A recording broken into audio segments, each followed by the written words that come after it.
Voilà pour ce reportage édifiant de Thomas Auro et de Annie Triboire. Et nous sommes ici avec vous, Olivier Besancenot, fondateur et porte-parole du NPA.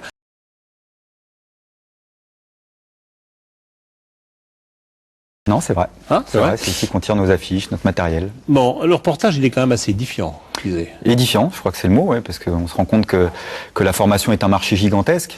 Puis c'est surtout une espèce de grande nébuleuse. Enfin, je pense que pour la majorité du public, personne n'y comprend rien à l'intérieur de la formation. Il y a peut-être des raisons à ça. C'est que l'opacité, ça permet l'arbitraire, ça permet un marché juteux dans un règne où il y a visiblement beaucoup de concurrence aussi. Hein. Alors, d'abord, merci de nous recevoir ici. Merci de venir dans cette émission parce que vous avez été très silencieux. Vous étiez en salle de déchocage après ce que vous avez subi comme score, 2,5% des voix. C'était pas à ce point-là parce que j'ai sûrement pas perdu mon enthousiasme. J'étais présent dans les luttes. Je suis pas parti en exil. Hein. J'étais présent dans les luttes, dans les résistances, aux côtés des sans-papiers, aux côtés de ceux qui luttent contre les privatisations, ceux qui résistent au licenciement. D'ailleurs, il y a beaucoup moins de responsables politiques qui viennent soutenir ces luttes-là, peut-être parce que les élections sont terminées. En revanche, c'est vrai, on a subi un échec politique au niveau du NPA. Il faut qu'on prenne le temps de comprendre ce qui nous est arrivé, savoir ce qu'on veut faire pour l'avenir. On a 1 an et demi, vous savez, même nous, on est en formation. Vous avez besoin de digérer cette défaite quand même, vous le parti et vous personnellement. La digérer, c'est la comprendre. Vous savez, il y a un dicton qui dit ni rire ni pleurer, comprendre. Mais vous personnellement, vous avez été secoué par ce score? Non, mais moi je suis un militant, je suis pas un batracien. Quand il y a un échec, on cherche à comprendre les choses, mais à prendre le temps, le temps médiatique et le temps démocratique. Pour nos organisations, c'est pas forcément les mêmes. Et nous, on va faire, dans le cadre de la préparation de notre congrès, un congrès qui doit nous permettre finalement que ça soit un mal pour un bien. Voilà, parce qu'on peut largement rebondir. Alors, on va revenir sur les raisons éventuellement de ce score, mais d'abord, sur cette émission, on parle de ces sacrifiés, de ces salariés sacrifiés. C'est comme ça qu'on les a décrits, ceux décrits notamment par Florence Aubenas dans son livre, ces gens qui font le ménage tôt le matin, tard le soir, etc., qu'on voit pas et qui ont des conditions de travail assez difficile, pour pas dire douloureuse et compliquée. Vous les voyez, ces gens-là? Bien sûr. Vous les rencontrez, vous leur parlez? Bien sûr, parce qu'il y a une petite nouveauté. Le problème, il est quoi? C'est que dans ces milieux, des milieux sociaux parcellisés, individualisés, c'est pas propice aux résistances. C'est pas les grandes unités ouvrières, salariales, où les gens sont syndiqués. Si c'est hors des clous, c'est aussi difficile, entre guillemets, de l'ouvrir. Surtout quand il y a 5 millions de chômeurs. Je crois que si on veut comprendre pourquoi... Vous pensez que ce sont des gens qui ont peur? Oui, peur, oui, et pour des bonnes raisons. Pour des bonnes raisons, d'ailleurs, parce que les employeurs leur rappellent. Hein, vous savez, il y a quelque chose qui est connu, c'est le point commun, et pour ces secteurs-là, mais aussi pour les salariés soi-disant les plus protégés. C'est pas rare que vous entendiez des employeurs vous dire écoute, si t'es pas heureux, il y a 5 millions de personnes qui attendent ta place. Donc c'est pas le moment de l'ouvrir. Faut comprendre le poids du chômage. Comme c'est le cas actuellement, parce que je vous dis, quand on prend les vrais chiffres, il y a 5 millions de chômeurs. Ça pèse, c'est un scandale pour les chômeurs, mais ça pèse sur les conditions de travail. Et c'est aussi pour ça qu'il y a cette généralisation de statuts, de sous-statuts, finalement, de main-d'œuvre corvéable et bon marché. Alors, on parle depuis le début de l'émission d'une société française avec un marché de l'emploi qui est tendu, hein, avec des gens qui sont éventuellement, qui ont peur de revendiquer par rapport aux situations qui sont les leurs. On se dit, un marché comme ça ne peut être que favorable à des gens comme vous, à la gauche.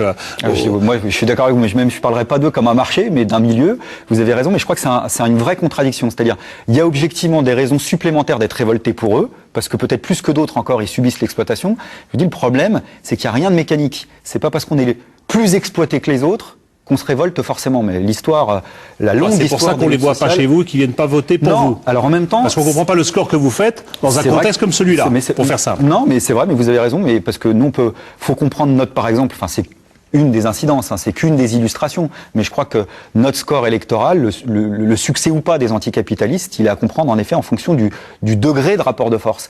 Et c'est vrai que depuis quelques mois, on va pas se raconter l'histoire, on est plutôt dans une situation de reflux social, de reflux des luttes. Même si des mobilisations locales, il y en a beaucoup. Mais l'année dernière, pourquoi ce reflux des luttes? Écoutez, l'année dernière, vous avez eu quand même une grande séquence qui avait été ouverte en gros au mois de janvier jusqu'au mois de juin, où on a tous cru à un mouvement d'ensemble. Parce que les salariés, quand ils font grève, ils le font pas par plaisir. On perd quand on fait grève une partie de sa paye et on a envie de gagner, ce qui est légitime.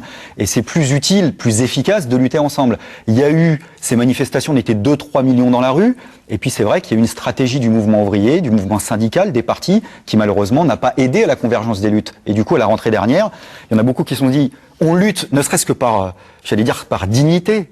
Parce qu'il y a beaucoup de dignité dans l'air, mais par contre, c'est vrai que vous avez le moral dans les chaussettes parce que vous dites, est-ce que c'est encore possible de gagner face à des employeurs? Et donc, ça veut dire quoi? Ça veut dire qu'on a peur? Ça veut dire qu'on baisse les bras? Ça veut dire qu'on se dit que cette lutte-là n'est pas utile? Non, alors on se dit pas que c'est pas utile. On est désabusé? Parce que en même temps, le ressort de la dignité, il n'est pas comptable, mais des fois on a des surprises. C'est qu'à un moment donné, il y a quelque chose qui claque, et du coup, ces personnes qui étaient les plus silencieuses, parce que les invisibles sont en général des silencieux, c'est des personnes qu'on entend crier très fort. Et s'il y a eu aussi... On les entend pas tellement en ce moment. Regardez en même temps, dans les luttes locales qu'il y a eu, on a assisté aussi à une radicalisation des luttes. Vous parlez des usines occupées, des gens qui veulent tout casser, etc.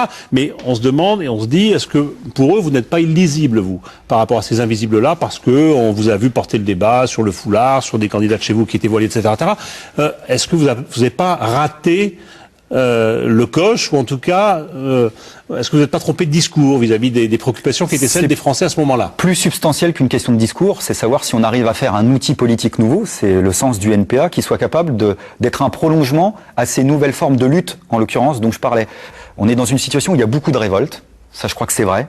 La révolte, elle est partagée, elle est généralisée, elle est constante. Nous, en tant qu'anticapitalistes, on n'a pas besoin de beaucoup convaincre dans les quartiers populaires, dans les entreprises ou dans les milieux précaires, que le système tourne à l'envers. Le problème, c'est de savoir comment on fait pour transformer une révolte en mouvement collectif qui soit capable de gagner. Vous savez, quand nous, on a eu le vent en poupe, par exemple, quand il y a eu la victoire au moment du contrat de première embauche, puisqu'on parle de précarité, il y a eu une victoire, c'était quelque chose qui avait été voté sur les bancs de l'Assemblée nationale, il y a eu un mouvement de la jeunesse, rejoint par des salariés, et puis on a été capable de faire reculer un pouvoir qui disait ne rien vouloir lâcher. Aujourd'hui, on va avoir à peu près l'équivalent sur la question des retraites. Vous pensez que ça va être la grande bataille de demain? Je pense que c'est la grande bataille. C'est celle que vous fixez en tout cas. En tous les cas, oui, parce qu'on est des pragmatiques. Au moment du CPE, vous aviez eu quoi, justement? Vous aviez eu non seulement une mobilisation en bas de la société, mais vous aviez eu une division au sommet de l'État. On se souvient qu'à l'époque, il y avait un certain Nicolas Sarkozy qui avait glissé quand même des petites peaux de banane sous les pieds d'un certain Dominique de Villepin. Vu le type de rapport qu'ils ont aujourd'hui, on est peut-être en droit d'espérer qu'à la première occasion venue, ça soit un retour d'ascenseur. Mais donc potentiellement, il peut y avoir des dissensions au sommet de l'État. C'est une des conditions pour remporter des victoires sociales, mais il faut qu'il y ait une mobilisation dans le bas de la société pour défendre la retraite à 60 ans. Alors et là, la balle est dans le camp des syndicats, des partis de gauche, et c'est pour ça que nous, on entame cette bataille unitaire de tous, sans sectarisme. Bon, on comprend bien, la bataille pour vous, ça va être la bataille sur les retraites. On voit aussi des grèves en ce moment, celles qui se prolongent à la SNCF, etc. On en parle avec ces invisibles-là qui quelquefois disent, attendez, eux ils ont des CDI, eux ils sont protégés, eux ils sont dans des citadelles qui les protègent et qui les assurent de l'avenir. Nous, on n'a pas tout ça. Est-ce qu'il n'y a pas un décalage complet entre cette France-là, des gens précarisés dans leur boulot, et vous qui représenteriez éventuellement l'autre, celle des salariés privilégiés et protégés? Non, ça, un décalage comme ça. Nous, on est là pour croissant entre les deux. Vous pensez pas que ça... Non, mais ça, c'est un élément de la situation. Mais nous, on se bat justement pour dépasser cet obstacle-là. Ce que vous êtes en train de tourner autour depuis tout à l'heure, c'est quoi? C'est le vieux slogan diviser pour mieux régner. Et ça marche. Non, pas du tout. Pourtant, de la part des employeurs, ça sert aussi à ça. Avoir des statuts précaires. Vous savez, on oppose le public au privé.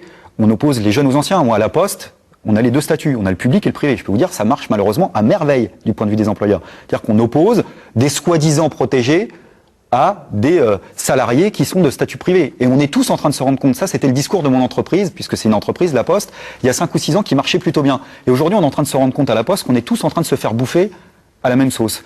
Et qu'à un moment donné, il y a là aussi un retour de boomerang peut-être inattendu. Donc l'enjeu, c'est justement d'établir ces connivences, voilà, ces solidarités entre les différents secteurs du monde du travail, parce que tout ce qu'on décrit depuis tout à l'heure, des sans-papiers aux invisibles, jusqu'aux travailleurs des services publics, pour moi, c'est une seule classe salariale. C'est au fond 85% de la population qui vit avec moins de 2 000 € par mois. Et on oppose aussi les activités manuelles aux activités techniques.